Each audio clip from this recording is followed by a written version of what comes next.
The Green Line might be Boston's most famous subway line. It's a mess of old streetcar lines, America's first subway, and some recently constructed extension territory. Let's take a look at the Green Line's inner workings, from rolling stock, yards, service patterns, signals, switches, ABI, and dispatching. This is the infrastructure of the Green Line.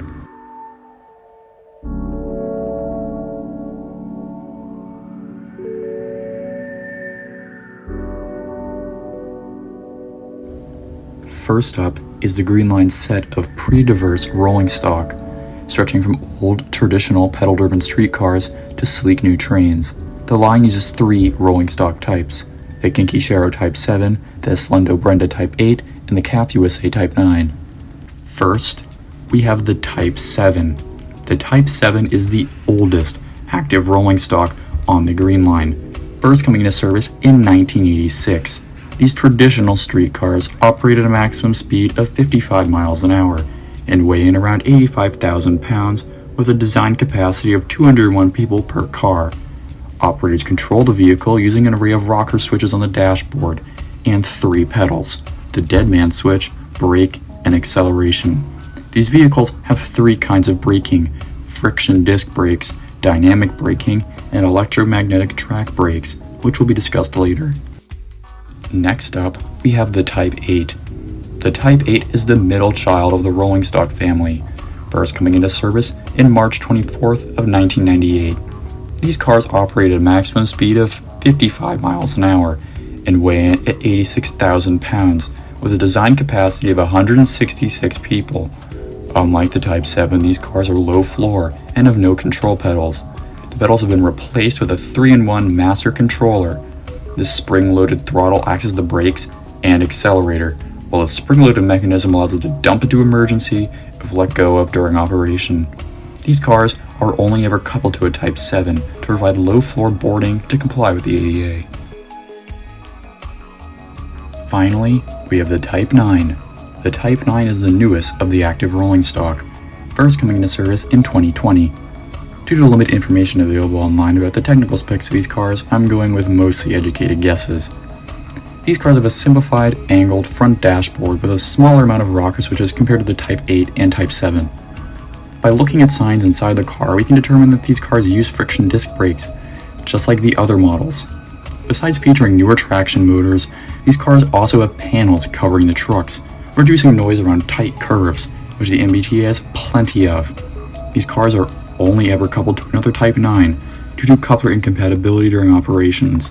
But if a Type 9 breaks down, it can be coupled to a Type 7 or 8. But this is only a mechanical couple, and communications and signals are not transferred.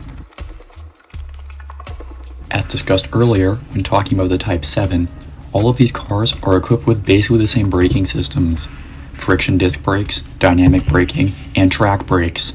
Friction disc brakes are basically what cars have and use friction to slow down the wheels of the train. Dynamic braking is when we basically use the traction motors as generators, producing electrical current. This current can either be pushed back out onto the overhead catenary wires with regenerative braking, or can be converted into heat by using large resistor banks. Finally, we have track brakes. Unlike normal brakes, which grip the wheel, track brakes grip the track, allowing for the train to stop much faster, which is important for a line like the Green Line, which has many intersections.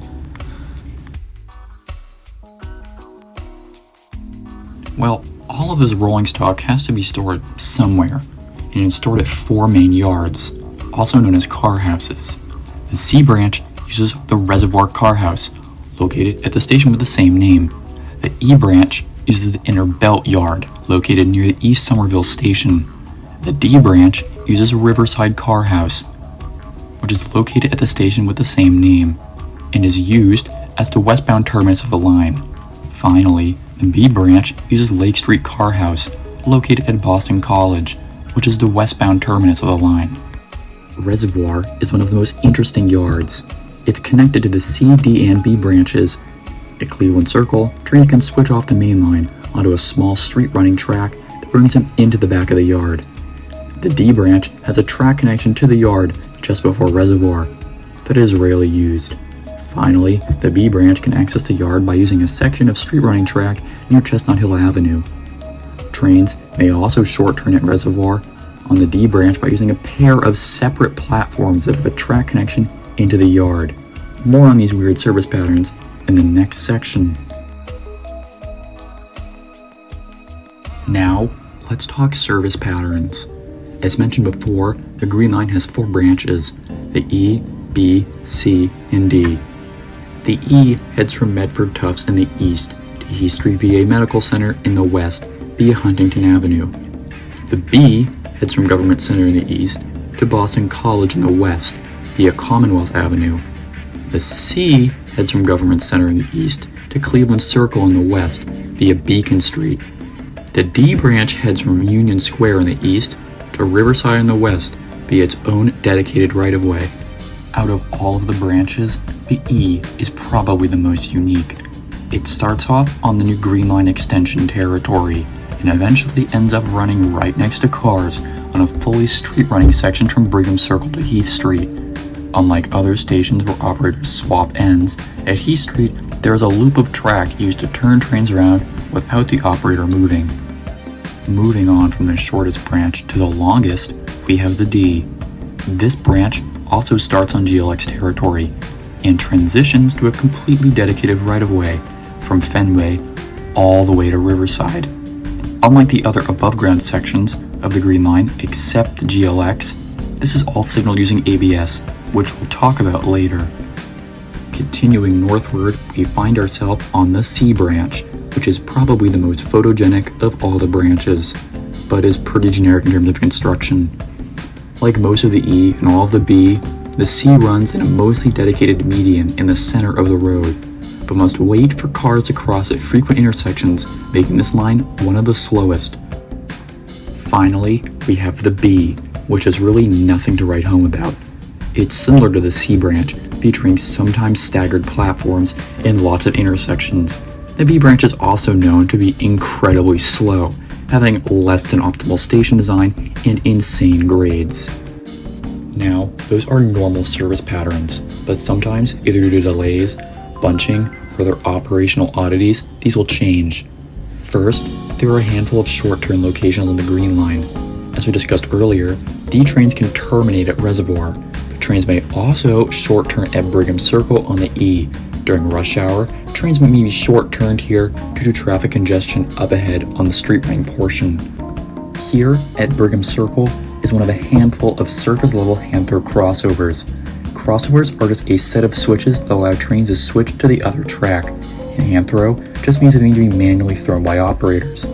If trains need the short turn here, operators must align the switches, allowing them to change from the westbound track to Heath Street to the eastbound track to Medford Tufts. There are more crossovers at Prudential, along with a siding and crossover just located west of Northeastern. Another short-turn location, which is rarely used, is Blandford Street on the B. Just west of Blandford Street is a single pocket track, which can be used to turn trains when extra service is needed in the subway. When looking over at the C, there are some more rarely used crossovers at St. Mary Street and Coolidge Corner, again, used to provide extra service to the subway as needed. The D branch is more interesting. Besides the short turn at Reservoir, there is a single siding track at Fenway, which is used to store maintenance of way equipment but not Green Line trains due to its lack of overhead catenary wires. In order to substitute this, there is another occasionally used crossover just west of the station platforms. There are more crossovers at Brookline Hills and Beaconsfield, but we won't go over them because they aren't that interesting. Moving into the subway, it gets more interesting. Take a look at Kenmore. There's a loop of track from the eastbound C and D branch platforms to the westbound C and D branch platforms, allowing trains to turn back around in case of street-level delays, such as a train versus car, which is not super uncommon. Note that this is only for C and D trains, and B trains must use the pocket track at Blandford Street. Heading eastbound, we find ourselves at Park Street, which is probably the most well-known station on the whole network. Park Street has a loop track, which is used to terminate C and B trains not heading to Government Center. This is a very tight loop that connects the C and B termination tracks to the opposite C and B tracks. This loop also merges with the tracks heading from Government Center midway. Speaking about Government Center, the station actually has 2 loops. The most used one uses to turn C and B trains heading east back westbound. Trains on the eastbound platform access the loop, which cuts over a track we'll talk about in a second, along with the westbound track, finally merging back in. You may be wondering what this unused track is. Well, it's actually not unused. It's just very rarely used. This track is called the Brattle Loop, and is used to turn westbound trains back around here. This is most commonly done when there are disruptions or shutdowns past Government Center. After trains leave Haymarket, instead of taking their normal route, they instead switch onto the Brattle Loop track, which cuts over the normal Government Center loop track, finally arriving at the turnaround platform. Trains can then continue straight again, back up eastbound past Haymarket. But wait, there is actually one more uncommonly used turnback. That's right, this isn't a loop track like at Kenmore, Park Street, or Government Center. Let's take a look just eastbound of North Station. Still underground, we pass by a set of pocket tracks in between the 2 main tracks, heading up to Science Park. These tracks are usually used if signal failures or other disruptions prevent trains from operating any further. Unlike the other service level pocket tracks, accessing the turnback is mostly automatic with electronic switches, which we'll talk about later. Now, it's finally time to move on to something new, which I hinted at during this section. When accessing the North Station turnback and while operating, how do switches automatically align themselves? And in order to even start talking about that, we need to go over potentially one of the worst parts of the Green Line. If you have ever paid close attention to the tunnels while you're riding any Green Line train, you may have spotted signals. They look like mini traffic lights almost, and have a similar function. Signals attempt to prevent trains from crashing into another, but as we've seen from numerous Green Line crashes over the years, this isn't always working, and we'll discover why later. First off, there are technically 5 kinds of signals: Wayside traffic control signals, interlocking signals, repeater signals, Z signals, and trolley signals, which are located above ground. All of them share basically the same functionality: prevent trains from getting too close to another.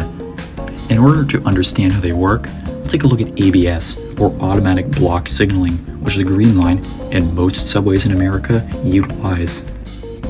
ABS breaks our track up into sections called blocks. Blocks are not just invisible spaces, but they're actually electrically insulated from one another. Why? Track circuits. How do we detect if a train is in our block? Remember, ABS is ancient and had to be implemented before computers existed. Well, track circuits were invented.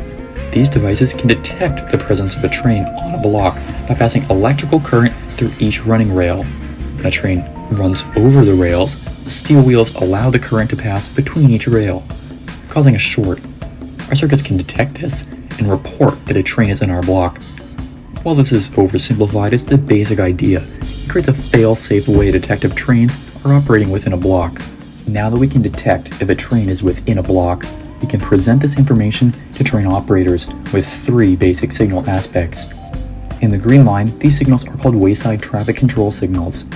The 3 aspects of this signal type are: green, this block and the next are free of trains, operate up to the maximum allowed speed.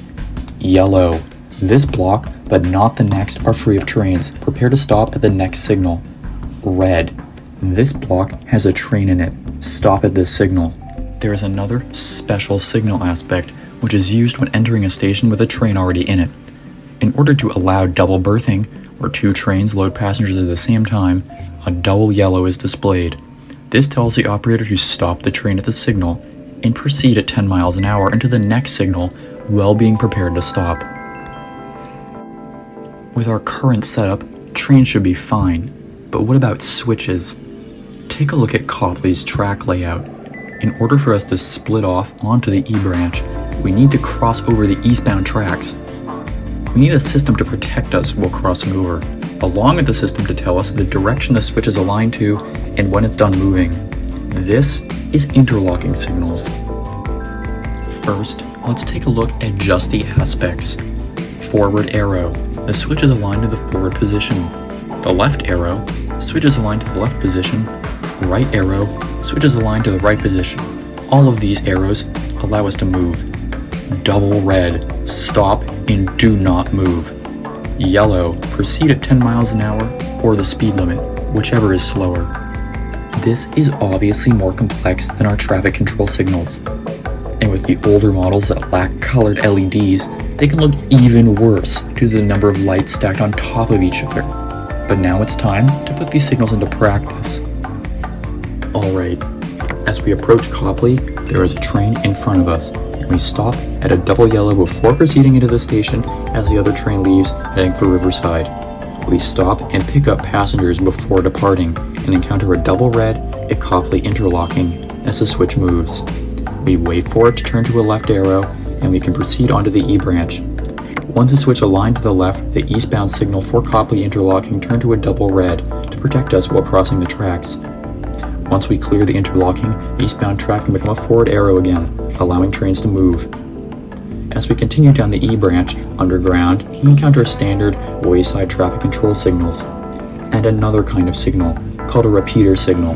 Repeater signals repeat the aspect of their primary signal, and you can see these placed around tight curves where visibility is limited.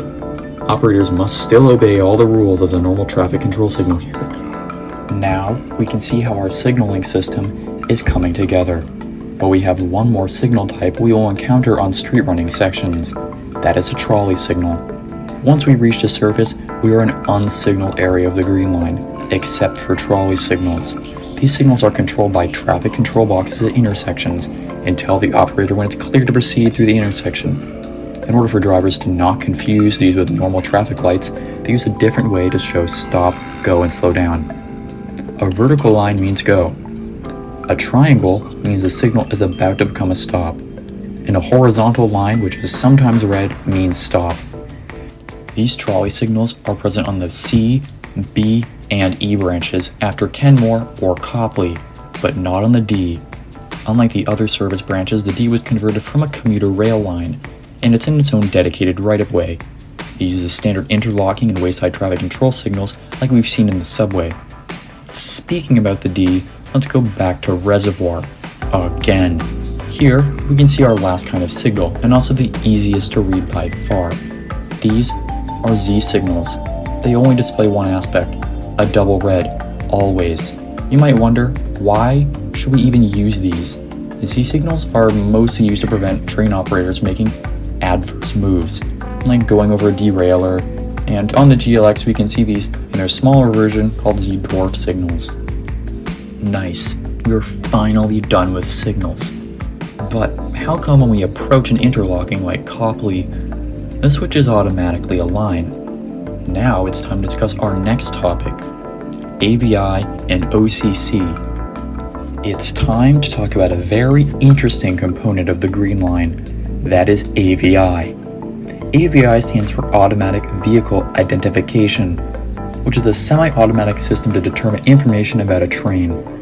The Green Line uses AVI to determine where a train's eastbound and westbound terminus are in order to set switches properly. This information is also used for the tracking of trains in the subway and information for countdown clocks at stations. Before an operator takes their train out of the first station, they must input a 3-digit AVI route code into the vehicle. On the Green Line, all route codes start with an 8, followed by the number for the westbound destination and the number for the eastbound destination. During the trip, the train will pass by key points, which are sensors that read AVI information from the train. Ones located near interlockings will tell the interlocking how to configure the switches in order to meet the train's selected route. This is why when we approach Copley, the switches ahead will automatically align to the left if we're going to Heath Street. If this system fails, then there are some interlockings that feature wayside buttons. This allows the operator to manually select and override route selection. For example, imagine we're approaching Red Bridge Interlocking, which splits the E and D branches with a flying junction after Leechmere. AVI isn't working, so we can manually select the route that we want with the wayside buttons to align the switches ahead properly. AVI also plays an important role with OCC, or the Operations Control Center, which is where dispatchers further all the subway lines work. Here's where we're beginning to see another fatal flaw of the Green Line. Unlike traditional train dispatchers, which can see how signals are set, the status of track circuits, and change switches remotely, Green Line dispatchers cannot. Greenline dispatchers work with train information relayed from the previously mentioned AVI key point system and GPS position when trains are above ground. This means if a train is stuck at a broken signal displaying a double red, then the operator of the said train must contact OCC to notify them about it. OCC will not be able to see that the signal is stuck at a double red, and the only place where employees can see the actual track layout is at two key interlockings, those being Kenmore and Park Street. At both of these stations, you may have seen these booths on the platform. Inside these booths, employees can monitor that specific interlocking status, but this information is not directly relayed back to OCC. Time to move on to an easier topic, maybe, which is track and power systems. Okay, note that I'm going to skip over a lot of stuff to keep this section relatively quick. See the sources in the description if you want to learn more. The Greenline operates using 600-volt DC overhead catenary wires on a standard gauge track. Let's take a look at the catenary for the D branch. 600-volt DC feeder cables run from the substations which convert AC street power to DC power. These cables are mounted on the top of catenary poles. The trolley wire is the contact wire the trains pick up current from. This is hung on devices called hangers, and each hanger a feeder cable which taps into the main 600-volt DC feeder cable runs to the trolley wire, providing it with power. Above the trolley wire we have the messenger wire, which is attached to the trolley wire and helps support it and maintain tension in the trolley wire. On the D branch, a constant tension system is used to prevent catenary from sagging down. Additional poles are used to keep the trolley wire under 3,000 pounds of tension and the messenger wire under 4,000 pounds of tension. The current power system is showing its age. Catenary problems are not uncommon, and it's failed mid-rush hour, stranding trains in tunnels, which brings us to our last and final topic. The Green Line is arguably one of the most problem-riddled lines the T operates, even after the highly anticipated track improvement program.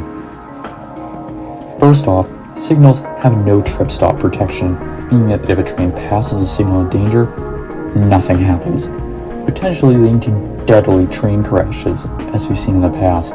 Luckily, the T is working on a solution, or rather has been for years now. The solution is GLTPS, or Green Line Train Protection System. This project aims to introduce equipment inside vehicles to prevent collisions when they get too close. The current prototype simply has different stages of alarms when approaching a vehicle, but the final version will automatically trigger brakes. While this project seemed dead for years, recently it seemed that good progress has been made, and the T was working on the installation of equipment in cars. Our next problem comes from the subway. It's a horrendous bottleneck. 4 train lines passing through a mostly double-track area.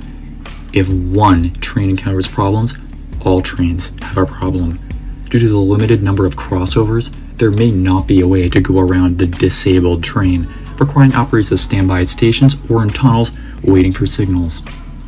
Another problem with the signal system is that it's ancient. The current signal system in the subway was implemented before computers. Almost all the logic for signals is done via relays, which are becoming harder and harder to maintain. When signals fail, they often fail hard, taking a long time to fix, which may mean the trains have to be manually flagged through the affected area and at slower speeds. This is being fixed though. The MBTA recently put up a bid for around $35 million for a contractor to replace signals in the subway with a more modern digital system. The system will use the newly installed fiber optic cables between North Station and the western portals at Kenmore and Copley. Trains running in the subway are also getting old, and Type 7s are 38 years old now, and are not really modern by any standards. The Type 8s are slightly newer, but have had problems since day one of service, and there are just not enough Type 9s to replace any of the fleet, and were just meant to be as an addition for the Green Line extension. Luckily, this problem is also being solved, just slowly. The solution is the MBTA has placed an order for 102 Type 10 vehicles from CAF, the same manufacturer as the Type 9s. Once these vehicles come into service, they will move most of the 9s to the Mattapan high-speed line, and will slowly replace all of the old vehicles. While the MBTA will have less Green Line vehicles by number, the new Type 10s will have a much higher capacity than their predecessors. While there are more problems like the Green Line extension fare system, street running portions, no trans signal priority, etc., the list goes on for almost forever. I'm going to end it here, and finally, wrap this all up. The Green Line is one of Boston's most used subway lines, clocking in at around 101,000 passengers per day in 2023. While it's undeniably problem-ridden, the Green Line is one of my favorite, and while riding it sometimes feels like gambling, it does go down as one of Boston's most memorable subway lines. Except for maybe the Orange Line, because that caught fire once.